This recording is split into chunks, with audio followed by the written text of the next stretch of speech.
What's good? We back with the Boxing Clinic and more. It's your boy CJ Goodfellow on the last day of 2017. We in the building. I'm talking about the new, best, deepest division in boxing, the middleweight division. And hear me out. Understand the welterweight division.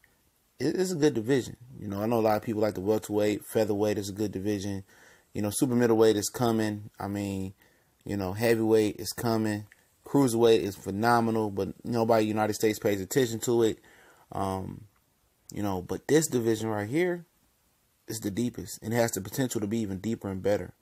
I remember Golovkin came over and Martinez had a division, Pavlik had a division. It was seen as weak. It was weak for a long time. We never got Pavlik versus Arthur Abraham, and people who follow boxing knew that was a good fight. Even though I think Pavlik, in hindsight, would have took that fight, it was debatable. Abraham was another beast at middleweight, but it never happened. He moved up to the Super 6 tournament. Martinez was trying to fight any and everybody. Chavez Jr., ended his career by being a fucking cruiserweight in the ring with him. And it was, he was already an older fighter anyway, just accelerated the process. Golovkin came over, and the knock was, for me, division was weak. It's no longer weak anymore. And if he cops out, even if he wins, loses, or draw, he cops out and moves up to super middleweight, I won't be mad at him neither, because that's a tough division as well. A lot of long, rangy, tall young guys in Benavidez, Ramirez, Hart, Groves, a lot of different. Callum Smith is a tall guy. So it won't be easy for him up there anyway. But this division is just stacked now. Of course, you got the top two, Golovkin, Canelo, Golovkin, how you want to rank them. Then you guys like Danny Jacobs, guys, that started making a name for himself.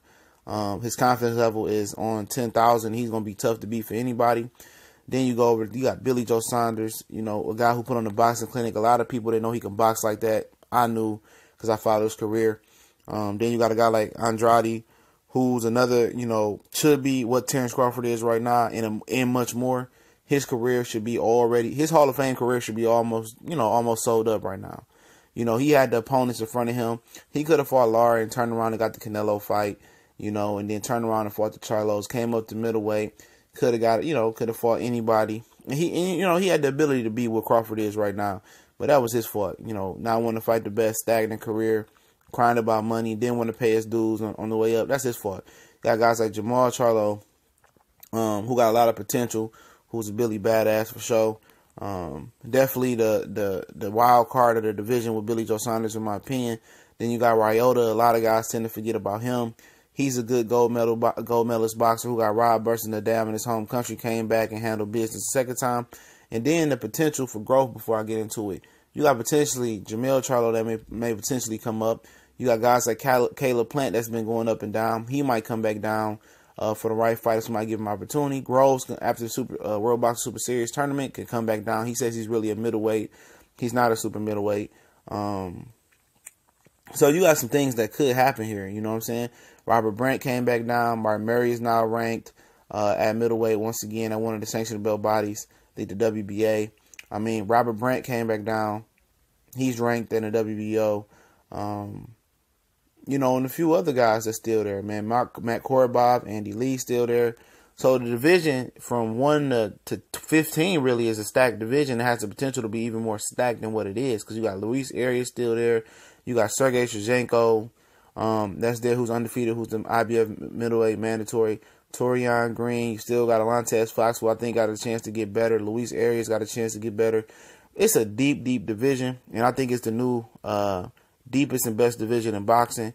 And especially if some of those guys move up and move down, like I anticipate, it's gonna be a plenty of room for guys to get a Hall of Fame path and to get glory in this division. If you could dominate a division this talented and say you're the number one middleweight, that's kudos. That's Hall of Fame status. And not just saying Golovkin is the number one middleweight right now, because he hasn't fought none of these guys but Canelo, and Danny Jacobs. I'm saying if some of these guys get belts and they start fighting each other, and when the dust clears, Golovkin, Canelo, Ryota, Dzhanko, Saunders, Jacobs, Charlo, Andrade, whoever was on top, that's big kudos right there. And for guys that don't want to fight everybody and fight the best, like the notion is with Canelo, they want to, pay their way with sanctioned belt bodies and maneuver their way. That ain't going to be that easy no more, because this division is going to be stacked. Think of the possibilities. If Eubanks Jr. really does come back down for the World Boxing Super Series tournament. I know he ducked Danny Jacobs before. He felt like he wasn't ready. You know, you get Billy Joe Saunders rematch. You know, Ebanks Jr. versus Golovkin is just that much bigger. I mean, you know, could you imagine him fighting Danny Jacobs and he feel like he's ready? Him fighting Andrade. I mean, him fighting Canelo. I mean, there's some big fights there for him. And then you infuse, you know, Jamil Charlo in there, who's a very skilled fighter. I mean, you know, this division is going to be packed. HBO's invested money in it, so you know it's going to be trill. And, you know, I just can't wait. I really can't wait till some of these guys start fighting each other. And I think guys like Canelo gonna have no choice but to fight some of these guys and improve his worth. And it's just gonna make him that much greater if he's able to beat most of these guys on this list, starting with Golovkin, Cinco de Mayo, 2018. You know, but we'll see what happens. Let me know what y'all think. What's the best division out there in y'all opinion? We gone.